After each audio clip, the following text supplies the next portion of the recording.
vast estate loomed in silent despair. Its shattered windows and crumbling stone walls murmured secrets of a bygone era. Marissa, driven by a mix of dread and irresistible curiosity, stepped through a rusted gate into a world of decay and faded memories.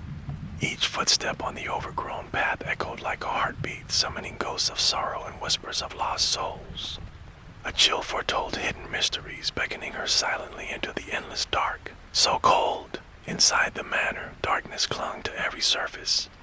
Marissa wandered through long, deserted corridors where dust danced in the feeble glow of her lantern. Faded tapestries and broken chandeliers bore silent witness to tragedies of the past. A low murmur of voices guided her deeper into the mansion's heart, each whisper a thread in the tapestry of sorrow. The oppressive gloom pressed in as if the very walls exhaled despair and ancient grief. A chill of foreboding lingered in every silent corner. Through a narrow doorway, Marissa discovered a grand library filled with decaying books and forgotten lore. Dust motes danced in the pale moonlight that seeped through crack-stained glass. An ornate desk stood at the center, its surface cluttered with yellowed letters and cryptic symbols. As she read the brittle pages, a cold presence brushed her neck, and the words on the parchment began to shift, forming a dire prophecy of eternal night and unending loss. A cold shiver surged through her now. Haunted by the prophecy, Marissa ventured deeper into the manor's labyrinthine halls. Echoes of anguished cries resonated from unseen rooms as shadows morphed into ghastly figures. Forgotten portrait of a sorrowful woman seemed to weep in the flickering candlelight, her eyes mirroring despair. The air grew heavy with palpable dread, each step drawing her deeper into the mystery of a curse binding the estate to eternal mourning. Her heart pounded as the curse whispered its dark, endless promise. At last, in a secluded chamber, Marissa confronted the source of the haunting. An ancient diary lay open on a stone pedestal, its ink faded, but its words burning with the sorrow of countless souls. The final entry foretold her own fate, merging her destiny with the manor's eternal gloom. Accepting the inevitable, she closed her eyes as spectral hands reached out, drawing her into the cold embrace of darkness where time and torment ceased to exist. In her last breath, her soul became one with night, the whispering shadows. In the far corner of a forgotten countryside, there stood an estate known only as Blackwood Manor, a relic of a bygone era, its crumbling stone walls and gnarled trees bearing silent witness to countless tragedies. Locals spoke in hushed tones of inexplicable lights in its upper windows and eerie sounds that crept through the night. For generations, the manor had been abandoned, its secrets left to fester in the dark. It was here that Alexander, burdened by personal loss and an insatiable curiosity for the unknown, found himself drawn like a moth to a flame. On a cold, fog-laden evening, Alexander's car rumbled along the winding country road. The mist was so thick that even the beam of his headlights struggled to reveal the path ahead. For what seemed like an eternity, Blackwood Manor loomed before him, a monolith of dark stone, half swallowed by ivy and time. The imposing iron gate creaked open at his touch, as though inviting him into its forsaken embrace. With each step on the cracked cobblestone drive, a sense of foreboding deepened within him, yet the pull of the manor's mystery overrode all caution. Upon entering the overgrown courtyard, Alexander paused. The manor's facade, once regal, now bore scars of neglect and decay. Shattered windows stared like empty eyes, and the heavy wooden door creaked open with reluctant familiarity. A chill ran down his spine as he stepped inside, feeling an almost tangible presence of sorrow that seemed to echo from the very walls. The air was thick with dust and the faint aroma of damp earth and forgotten memories. Every sound, the soft rustle of leaves, the distant whisper of wine seemed amplified in the oppressive silence. Inside, the foyer was vast and dimly lit by the wan glow of a dying chandelier. Alexander's footsteps reverberated through the cavernous halls as he explored the manor's first floor. Portraits of stern-faced ancestors lined the walls, their eyes following him with an unnerving intensity. In one such painting, a young woman in a faded gown seemed to bear the weight of unspeakable grief. A sudden, soft sound, a whisper, perhaps caressed his ear, yet when he turned, nothing was there. Uncertain if it was merely the wind or something else entirely, he pressed on, compelled to uncover the manor's hidden narrative. He soon discovered a narrow staircase that spiraled upward into darkness. The steps groaned under his weight as if protesting the disturbance of long-forgotten secrets. Along the corridor, he noticed an antique mirror, its surface foggy with age. In its dim reflection, he caught a fleeting glimpse of movement, a shadow that did not belong to him. Alexander's heart quickened. He was not alone in Blackwood Manor. The atmosphere was laden with an indescribable tension, each sound and every shifting shadow urging him deeper into the unknown. Driven by a mix of trepidation and curiosity, Alexander began to piece together the history of Blackwood Manor. In a dusty study filled with brittle books and yellow documents, he uncovered a journal bound in worn leather. Its pages chronicled a legacy of sorrow and despair, tales of forbidden love, unfulfilled promises, and rituals that blurred the lines between life and death. One passage recounted the tragic fate of a family whose souls were said to have been trapped within the manor's walls after a disastrous occult ceremony. The words, written in a trembling hand, spoke of a presence that lingered long after mortal life had ended, a force that demanded remembrance and, perhaps, revenge. Late that night, as Alexander pored over the journal by the weak light of a solitary candle, the manor came alive with soft murmurs. The walls seemed to breathe, exhaling the sighs of long-departed souls. In the quiet, the faint sound of footsteps echoed in the corridor outside. With a sense of both dread and reluctant fascination, he followed the sound to a sealed door at the end of a narrow hall. Etched into the wood were strange symbols that pulsed with a subtle glow, as though imbued with the manor's restless energy. His hand trembled as he reached out to trace the markings, wondering if they might unlock further secrets of the house's haunted past. In the days that followed, Alexander's presence at Blackwood Manor grew more persistent. By day, he methodically documented his findings, meticulously cataloging the fragments of a story too dark to ignore. By night, the manor's spectral inhabitants made themselves known. Shadows moved independently of their sources, and disembodied voices whispered words of sorrow and warning. In one particularly chilling encounter, while Alexander sat in the study reviewing a collection of old letters, a sudden knock at the door startled him. Opening it, he found only a single blackened feather lying on the threshold, a token, perhaps, left by the matter itself. Every night, his dreams were haunted by visions of the past, flickering images of a grand ball in a long-forgotten parlor, laughter that twisted into cries of anguish, and a mysterious figure in mourning who reached out with desperate eyes. These dreams bled into his waking hours, leaving him questioning where reality ended and the realm of the supernatural began. One night, as he sat in the candlelit darkness of a ruined hallway, a chill enveloped him. In the distance, a soft, melodic voice called his name, beckoning him deeper into the labyrinth of the manor. The call was both gentle and commanding, its tone imbued with ancient sorrow and longing. Unable to resist, Alexander followed the voice, each step drawing him closer to the heart of the mystery. The winding corridors eventually led Alexander to a vast, forgotten chamber at the manor's core. Here, the atmosphere was different. A palpable energy crackled in the air, and the temperature plummeted as though the room existed in perpetual twilight. The center of the chamber, illuminated by a shaft of moonlight through a broken ceiling, stood a grand mirror framed in ornate tarnished silver. In its depths, he saw not his own reflection, but a montage of images, faces contorted in anguish, spectral figures dancing in slow motion, and a recurring visage of the mourning woman from the portrait. Her eyes, filled with both sorrow and warning, seemed to beg him to remember a past long buried. As Alexander reached out tentatively toward the mirror, the temperature around him dropped further, and the room was filled with an eerie, resonant hum, a chorus of voices from beyond the veil. Mirror's surface rippled like water, and from its depths emerged the spectral figure of the woman. Clad in a tattered gown and with eyes that glowed like embers in the dark, she floated toward him. In a voice that was both a lament and a plea, she spoke. "You have come seeking answers, yet the truth is far darker than you dare imagine. Our family's curse binds us to this endless night.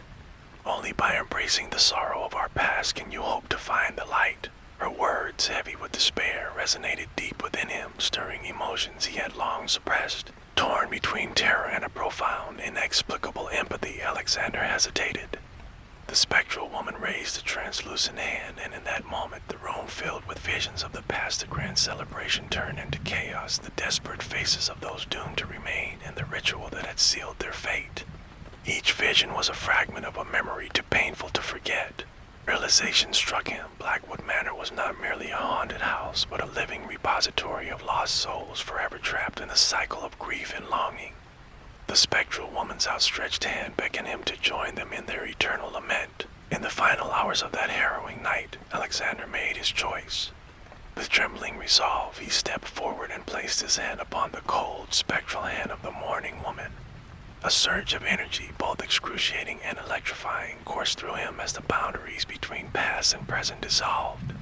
In that surreal moment, he became a vessel for the collective sorrow of Blackwood Manor, a living chronicle of the tragedies that had befallen its inhabitants. The visions intensified, each one unraveling the intricate tapestry of pain, love, and betrayal that had defined the manor's history.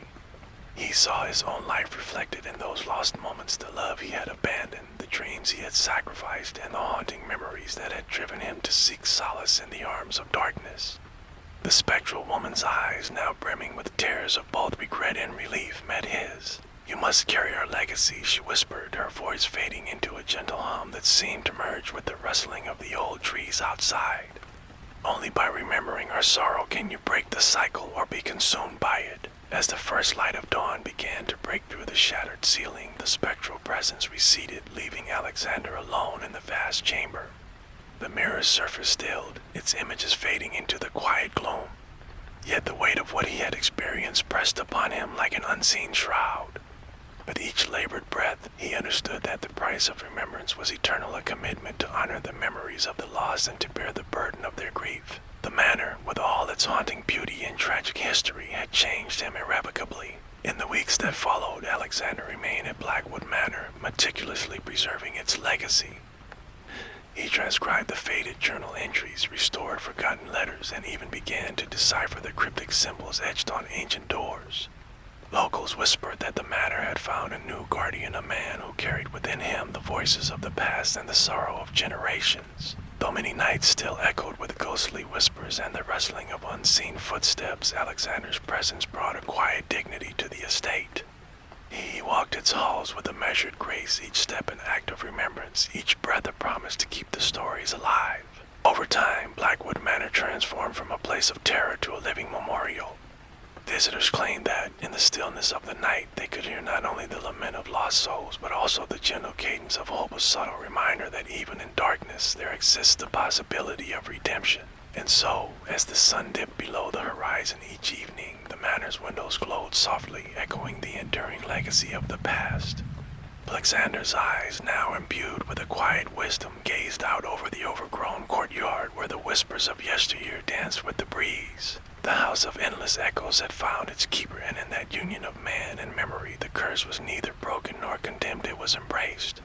For in the realm of the forgotten, every sorrow carried the seed of healing, and every spectral whisper was a call to honor the fragile beauty of life even amid the darkest shadows. Shadows over Bulgaria, a journey into darkness. The invitation came as a faded postcard signed with a name Alexander had never heard, a message promising secrets buried in the heart of Bulgaria. With a mixture of trepidation and insatiable curiosity, he embarked on a journey from his mundane life into a land of myth and ancient sorrow. Alexander's mind teemed with questions. What dark legends lurked behind the towering Balkan peaks? What secret history had been left behind in the abandoned villages and crumbling monasteries? Unbeknownst to him, fate was guiding his steps toward a nightmare that had been waiting centuries to be awakened. As Alexander's bus rumbled along the winding mountain road, the landscape morphed from modern highways into a patchwork of shadowed forests and forgotten hamlets. The late autumn chill seeped through the bus's thin walls, carrying with it the scent of damp earth and decaying leaves. Outside, the sky was a bruised palette of gray and purple, and the ancient stone bridges and weathered signposts hinted at stories lost in time. Stepping off at a small station in the foothills near Plovdiv, Alexander felt as if he had stepped into another world. The station, a relic of the communist era, was deserted save for a lone attendant whose tired eyes and quiet manner spoke of unspoken burdens. He purchased his ticket to a village called Zmayevo, a name that, even to an untrained ear, whispered of dragons or dark creatures of legend. The journey from the station to Zmayevo was a solitary one along narrow, unpaved roads flanked by dense forests. The trees, their bare branches clawing at the fading light, seemed to form a natural archway, a threshold between the ordinary and the uncanny. Alexander's heart pounded with a sense of foreboding as he recalled local lore, that in these parts, the boundary between the living and the dead was as thin as a winter's breath. When Alexander finally arrived in Zmayevo, dusk had already swallowed the sky. The village was a cluster of stone cottages with sagging roofs and shuttered windows that appeared to mourn a long-forgotten prosperity. A heavy silence hung in the air, broken only by the distant cry of a night bird or the rustle of wind through overgrown alleys. He checked into a modest guest house run by an elderly woman known only as Baba Myra. Her lined face and sunken eyes carried the weight of countless sorrows, and her whispered greetings were laced with a caution that chilled him. Over a meager supper of black bread and strong, bitter tea, she warned him in broken English. Night here, not like home, shadows speak in the dark. Beware the old church ruins on the hill, they hold memories best left undisturbed. Though her words should have deterred him, they only fanned the flames of his curiosity. Alexander spent a restless night tossing in a narrow bed, the wind outside murmuring against the window panes as if echoing a forgotten dirge. In the half-light before sleep claimed him, he thought he heard a soft whisper of voice carried on the wind, almost too faint to decipher. It spoke of secrets, of sorrow, and of an invitation to delve deeper into the mysteries of this cursed land. At dawn, compelled by a mixture of scientific inquiry and personal longing for something beyond the mundane, Alexander set out toward the old church ruins that loomed on a distant hill. The route took him through narrow lanes overgrown with wild flowers and tangled briars, past crumbling stone walls that bore faint, cryptic inscriptions. The farther he walked, the more the landscape seemed to close, and around him a silent, sentient presence watching from the shadows. Ruins themselves were a crumbling relic of a once grand Byzantine church, its arches broken and its walls overrun with ivy. The atmosphere was heavy with ancient grief. As Alexander stepped inside, a cold shiver ran down his spine. In the dim interior, shafts of pale light filtered through holes in the roof, illuminating dust motes and fragments of faded frescoes that depicted saints and demons locked in eternal struggle. There, amidst the silence, he found a curious relic, a small, ornate box resting upon an altar in the ruined nave. The box was intricately carved with symbols that seemed to shift in the flickering light. Unable to resist, Alexander reached out and opened it. A waft of stale air and something inexplicably cold spilled forth. In that moment, the quiet of the church shattered with a sound like the rustling of dry leaves and distant, indistinct whispers that seemed to rise from the very stones. For a long heartbeat, Alexander stood frozen, the box in his trembling hands. In the gloom, shapes moved in the periphery of his vision, slivers of shadow that receded as soon as he tried to focus on them. A deep, resonant hum vibrated through the walls, as if the building itself were chanting a sorrowful litany. Was it the wind, or had the ancient voices of the dead begun to stir once more? Shaken by his discovery, Alexander left the church ruins with the mysterious box clutched tightly under his arm. The journey back to the village was marked by an ever-growing sense of disquiet. As he retraced his steps through the labyrinthine forest paths, every snap of a twig and every rustle in the underbrush set his nerves on edge. The trees, gnarled and ancient, seemed to lean in conspiratorially, their silhouettes contorting into shapes that might be human or beast or something in between. Upon returning to Zmayovo, he found the village cloaked in an eerie twilight despite it being only mid-afternoon. Locals avoided his gaze and spoke in hushed tones, and Baba Myra's eyes bore a look of fearful recognition as she saw the box. "It is the key," she murmured, barely audible. A key to memories that should remain hidden. Her warning resonated with a truth that both terrified and fascinated him. That evening, as darkness swallowed the village, Alexander found himself unable to sleep. The box lay on the small table in his guest room, its surface catching the meager light in an almost hypnotic dance. Shadows on the walls appeared to stretch toward it as though eager to reclaim lost souls. And then, as midnight approached, the quiet was broken again by the soft, disembodied whisper of a name his own name, carried on a breeze that defied the stillness of the night. The voice was not malevolent, yet it carried a deep, sorrowful longing that chilled him to the core. In the darkness, Alexander felt a presence at the foot of his bed, a silent, watchful figure whose features remained shrouded in inky black.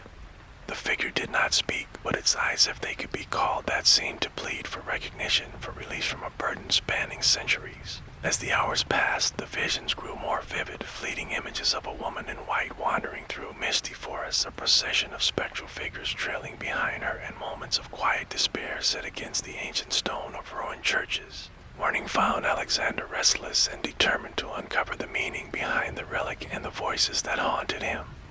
With the first weak light of dawn, he sought out the village elder, a man reputed to be the keeper of local lore. In a cramped, smoke-filled cottage on the edge of Smayovo, the elder named Stefan listened intently as Alexander recounted the previous night's events. Over a cup of bitter herbal tea, Stefan revealed fragments of a long-forgotten legend. Long ago, this land was steeped in a ritual older than memory.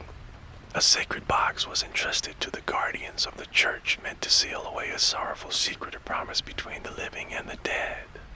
But time, as it always does, eroded that promise and the key was lost, until now. Stefan's eyes, clouded with both wisdom and grief, told Alexander that the relic might be the long-sought key to a curse that had plagued the region for generations.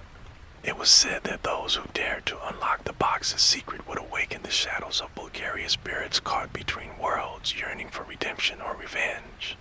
The elder's voice trembled as he continued, "Be warned, traveler, some secrets are better left buried in the darkness." Though Stefan's words filled Alexander with mounting dread, they also ignited within him an obsessive need to uncover the truth. That day, he pored over faded manuscripts and brittle records in the local archive, a small, musty room in the town hall where the echoes of past tragedies seemed to linger in every crumbling document. Records spoke of forbidden rituals, of restless souls, and of a cursed promise made on a night much like the one he had just endured. With every page, Alexander felt as if he were peeling away layers of a dark history that had been carefully hidden beneath folklore and superstition. As the afternoon waned into a blood-red sunset, the box in his possession began to pulse with an almost imperceptible energy. Its carvings seemed to glow faintly in the twilight, and Alexander could almost hear them whispering secrets in a language older than time. In that moment, as the wind outside began to howl like a chorus of lost souls, he understood that his journey was no longer a mere exploration. It was a descent into a living nightmare where the boundaries between myth and reality blurred into an inescapable darkness. Alexander awoke from a fitful sleep with the relic burning in his pocket as if it were alive. Its pulsing light, once a faint beat, now resonated like a drum echoing the dark history of these lands. In the dim, cold dawn, he retraced his steps to the ancient church ruins. There, among broken arches and crumbling stone, he unscrewed the ornate box once more. The intricate carvings shimmered with a ghostly radiance, and as he traced the cryptic inscriptions with trembling fingers, a heavy foreboding settled over him. Inside the box, etched in an archaic script, were symbols that seemed to defy time. They glowed faintly in the morning light, each rune whispering of a ritual lost to memory, a forbidden rite sealed with blood and sorrow.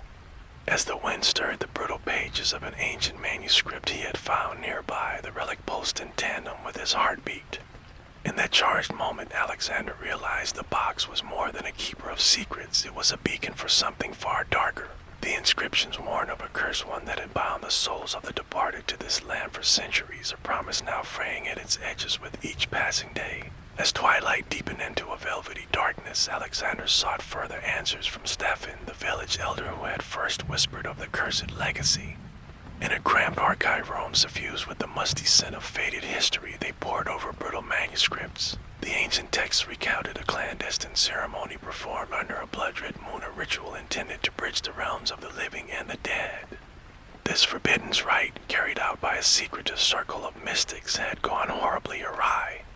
Treachery had broken the pact, and in its ruin left behind a curse that had seeped into the soil of the Bulgarian countryside. Stefan's voice was both reverent and sorrowful as he explained that the relic Alexander now carried had once served as the keystone of that ritual. Without it, the elder intoned, the fragile bond between the worlds began to unravel, releasing the unrested spirits to wander freely. Outside, as the wind howled like a chorus of lost souls, the pages of the manuscript fluttered as if animated by unseen hands, urging them to confront the dark past.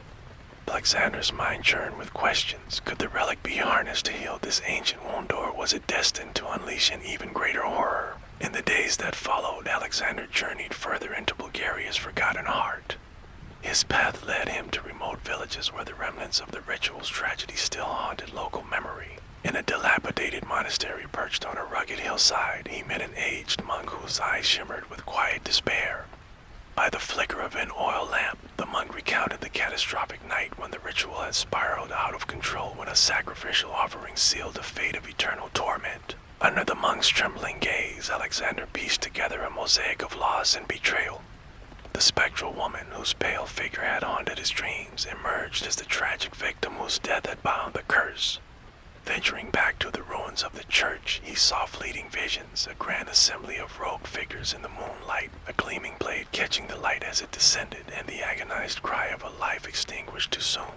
For a suspended moment, the past and present blurred, and Alexander felt the full, crushing weight of centuries of sorrow. The relic posed in his hand a constant reminder that these dark memories were not confined to dusty pages, but lived and breathed in the cold air of the present. Night after night, the oppressive darkness of the Bulgarian countryside grew heavier around him. The relic, now a constant companion, revealed more of its eerie power with each passing moment. In the silence of the midnight hours, Alexander began to hear voices, whispers of those long gone, their tones laced with longing and despair. In an ancient graveyard, beneath weathered stone and gnarled oaks, spectral lights drifted among the tombstones. It was as if the dead sought solace or a final acknowledgement of their forgotten stories.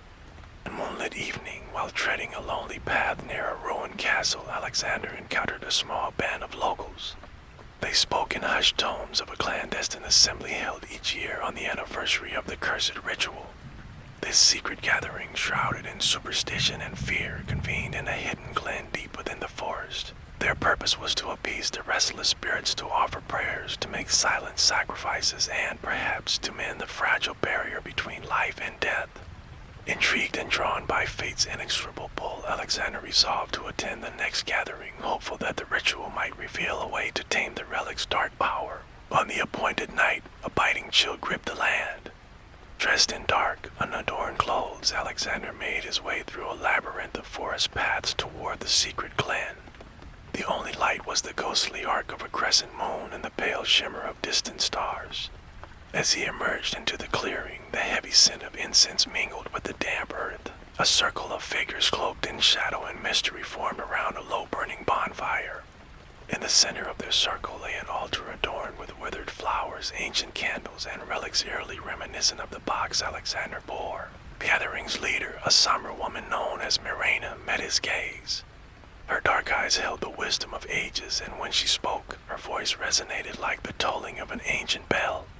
You carry the key to our curse. The relic is both a beacon and a burden. Tonight, we seek to understand its power and reclaim the balance between the living and the dead. As the ritual commenced, the circle's voices rose in a low, rhythmic chant. Alexander stood at the periphery, feeling the raw energy of their unified sorrow and hope.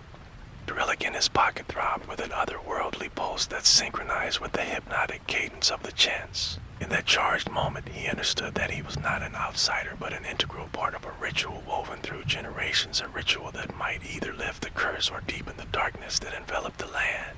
A sudden gust extinguished several candles, and the bonfire's flames twisted into ghostly shapes. Raina stepped forward, holding a weathered tome bound in cracked leather. Tonight, she whispered, the veil thins. We stand at the crossroads of redemption and damnation. Let the past speak, and may the shadows guide us to truth. As the chanting reached a fevered pitch, a palpable force swept over the glen. Alexander's heart pounded in rhythm with the voices, and the relic in his hand burst forth with an intense, blinding light. For a heartbeat, time seemed to freeze, as if the barrier between the mortal realm and the shadowed past had crumbled entirely. In that suspended moment, visions of the doomed ritual, blood, sorrow, and an anguished sacrifice flashed before his eyes, merging with the spectral forms that gathered around him. The ground trembled as dark, shifting silhouettes coalesced at the circle's edge, whispering in a language older than the mountains. Alexander was caught between terror and an inexplicable magnetism, pulled deeper into the web of forbidden knowledge. Mirena's eyes shone with an unearthly glow as she raised her arms, invoking the names of those long forgotten. Fire roared, its flames contorting into monstrous forms that seemed to observe the assembly with a cold indifference. Then, in a surge of power, the relic's light swept outward like a shock wave. The energy rippled through the glen, stirring the ancient trees and sending the gathered souls into a momentary collective hush. As the light faded, a deep silence fell, a silence heavy with the promise of irreversible change. Alexander, clutching the relic, felt an undeniable shift within him. The voices of the past had found their echo in his soul, binding him ever closer to the curse of these haunted lands. In the stillness following the eruption of spectral energy, the bonfire's glow softened and the relentless chanting died away. The air was filled with an almost tangible weight of silence that spoke of sorrow, secrets, and the inexorable pull of fate. Alexander stood at the center of it all, transfixed by the relic now resting in his palm, its glow subdued yet potent. Mirena's voice, barely a whisper yet resonant with ancient authority, broke the quiet. The relic has spoken. Its light has revealed a path to both redemption and damnation. Her words, heavy with portent, echoed in the minds of all present. In that charged moment, Alexander felt the spectral visions intensify. Each image of the tragic ritual, every face contorted by grief, etched itself into his memory. The curse that had long haunted these lands was not a distant myth, but a living entity intertwined with his fate. As the first sense of dawn crept over the horizon, the assembled figures dispersed into the night. Alexander, now irrevocably bound to the ancient sorrow of Bulgaria, took one last lingering look at the clan. The relic pulsed steadily in his grasp, a beacon of the past and a harbinger of what lay ahead. With the weight of the curse and the whispered promises of long-dead souls in his heart, he stepped away from the clearing, his path illuminated by the uncertain light of a new day. Yet even as he departed, the echoes of that night of the ritual, the spectral woman, and the gathering of the lost remained. They would follow him like shadows, a constant reminder that in the realm of the forgotten, every act of remembrance carried both the possibility of healing and the risk of succumbing to eternal darkness.